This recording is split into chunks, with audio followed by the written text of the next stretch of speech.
Iran और Israel के बीच हथियारों का महायुद्ध। लेकिन आज हम देखते हैं कि असली ताकत किसके पास है। ईरान के हथियार, क्या कहती है सच्चाई? तेहरान का दावा है कि उन्होंने फतह 8 हाइपरसोनिक मिसाइल का इस्तेमाल किया।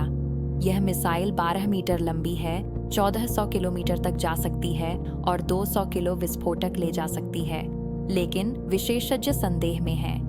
यूके के रॉयल यूनाइटेड सर्विसेज इंस्टीट्यूट के जैक वॉटलिंग कहते हैं, ईरानियों के पास इन्हें बनाने की क्षमता नहीं है। इजरायली विशेषज्ञ यहोशुआ कैलिस्की का कहना है कि इजराइल 95% से ज्यादा मिसाइलों को रोक लेता है। ईरान के पास 3000 बैलिस्टिक मिसाइलें हैं, इम्माद, खैबर शकन, हाज कासिम। लेकिन सिर्फ लंबी दूरी वाली मिसाइलें ही इजराइल तक पहुंच सकती हैं। अब देखते हैं इजराइल के हथियार। पिछले शुक्रवार को 200 लड़ाकू विमान तैनात किए। यह उनकी 60% कुल शक्ति है। अमेरिकी F-35, F-160, F-15 सबसे एडवांस जेट्स। बुधवार को 50 जेट्स ने तेहरान पर बमबारी की। यहाँ असली सवाल ये है, कौन किसका साथ दे रहा है? इजराइल के पास अमेरिका का पूरा समर्थन है।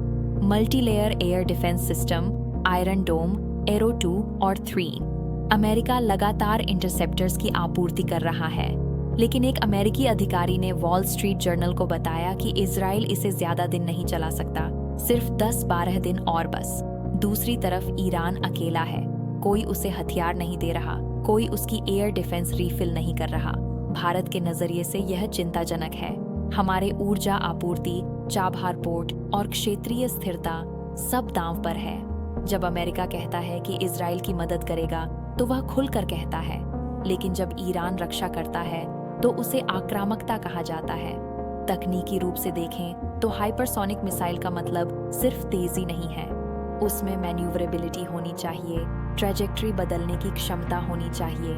विशेषज्ञों के अनुसार सिर्फ अमेरिका और चीन के पास ही असली हाइपरसोनिक तकनीक है। दिलचस्प बात यह है कि रिपोर्ट्स में भारत-पाकिस्तान युद्ध का भी जिक्र है। कहा गया है कि पाकिस्तान ने कश्मीर के दौरान भारत के रूसी S-400 सिस्टम को नष्ट किया। यह हमारे लिए चिंता की बात है। हमारी रक्षा तकनीक कितनी प्रभावी है? असली सवाल यह है, यह युद्ध संख्याओं का खेल है। इजराइल के पास एडवांस तकनीक है, लेकिन सीमित इंटरसेप्टर्स हैं।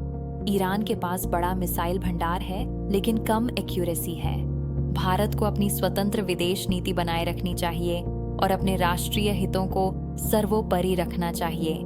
सत्यमेव जयते।